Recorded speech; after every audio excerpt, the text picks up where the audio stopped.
మంచు కుటుంబంలో వివాదం తారాస్థాయికి చేరింది. ఇప్పటికే మోహన్ బాబు, మనోజ్ ఇద్దరు ఒకరిపై మరొకరు పోలీసులకు ఫిర్యాదు చేసుకున్నారు.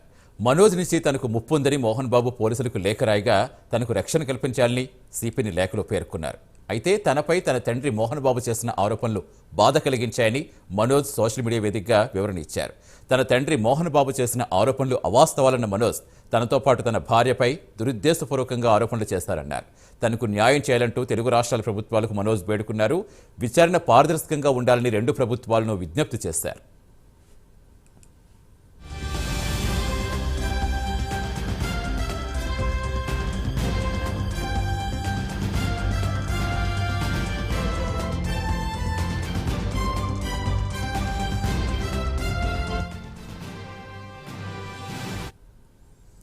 ఇక మోహన్ బాబు పెద్ద కుమారుడు మంచు విష్ణు హైదరాబాద్ చేరుకున్నారు.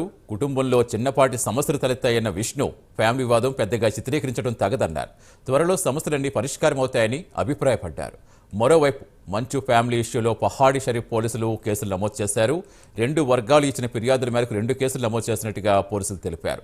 మంచు మోహన్ బాబు ఇచ్చిన ఫిర్యాదుపై మనోజ్తో పాటు ఆయన భార్య భూమా మౌనికపై కేసు నమోదు చేశారు. అదేవిధంగా మనోజ్ ఇచ్చిన ఫిర్యాదుపై మోహన్ బాబుకు చెందిన 10 మంది అనుచరులపై కేసు నమోదు చేశారు. పూర్తి వివరించేందుకు మా Telangana input editor Rajender join. Rajender, గత కొన్నాళ్లుగా అనేక రకాల ఇష్యూస్ బయటకు వచ్చినప్పటికీ అవి కుటుంబంలోనే అంతర్గతంగానే పరిష్కారం చేసుకుంటామని వింటూ వచ్చాం. కానీ ఇప్పుడు తారాస్థాయికి చేరే, ఏకంగా పోలీస్ స్టేషన్ వరకు చేరాయంటే అసలు ఎలా చూడాలి, ఏం జరుగుతోంది?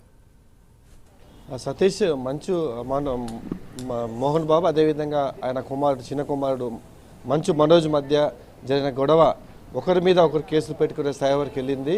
ఇరువురు కూడా పరస్పర ఫిర్యాదు చేసుకునే నేపథ్యంలో పహాడీ షరీఫ్ పోలీస్ స్టేషన్లో ఇద్దరు వైపు మీద కూడా పోలీసులు కేసు నమోదు చేశారు. మంచు మనోజ్ మాత్రం గుర్తులేని వ్యక్తులు అని చెప్పేసి తన కంప్లైంట్లో ఫిర్యాదు చేశారు. అదేవిధంగా మోహన్ బాబు మాత్రం రాచకొండ సిపికి రాసిన లేఖలో మనోజ్ అదేవిధంగా ఆయన భార్య మౌనిక మీద ఫిర్యాదు చేశారు. వారితో ప్రాణహాని ఉందని చెప్పినట్టు కూడా స్పష్టంగా లేఖలో పేర్కొన్నారు. ఈ నేపథ్యంలోనే జరిగే పరిణామాలు మొత్తం కూడా ఇప్పటికే పోలీసులు చూస్తున్నారు. దీనికి సంబంధించి సమగ్ర విచారణ జరిపేందుకు కూడా నిన్న మంచు ఫ్యామిలీకి ఇంటికి పోలీసులు వెళ్ళి విచారణ జరిపి కూడా మనకు తెలుస్తుంది. నిన్న సాయంత్రం మంచు విష్ణు దుబాయ్ నుంచి వచ్చిన తర్వాత ఆయన కూడా మాట్లాడి ఇవి ఫ్యామిలీ జరిగే సాధారణ గొడవలు అంటూ ఆయన చెప్పడం జరిగినట్టు కూడా మనకు స్పష్టంగా తెలుస్తుంది. ఏదైతే మంచు ఫ్యామిలీలో జరిగిన ఈ ఘర్షణ మొత్తం కూడా ఈ పెద్ద తారాస్థాయి జరిగినట్టు కూడా మనకు తెలుస్తుంది. కానీ మంచు మనోజ్ తనపై మోహన్ బాబు తన తండ్రికి సంబంధించిన గుర్తులేని వ్యక్తులు కొంతమంది దాడి చేశారు. ఆ దాడిలో ఆ కాలుకు తీవ్ర గాయాల నేపథ్యంలో తన హాస్పిటల్కి వెళ్ళాను, దీని మీద సమగ్ర విచారణ చేసుకోవచ్చు అని చెప్పేసి కూడా ఆయన చెప్తున్నారు. మరోవైపు మంచు మోహన్ బాబు మాత్రం దీని మీద మరోసారి ఫిర్యాదు చేసిన నేపథ్యంలో పరస్పర ఫిర్యాదు వరకు కూడా ఈ కేసు వెళ్ళినట్టు కూడా మనకు తెలుస్తుంది. అయితే కుటుంబ వ్యవహారంగా దీన్ని చూసిన నేపథ్యంలో కుటుంబ సభ్యుల నేపథ్యంలో దీన్ని పరిష్కరించుకునే మార్గాలు కూడా ఉండేట్లు కూడా మనకు తెలుస్తుంది.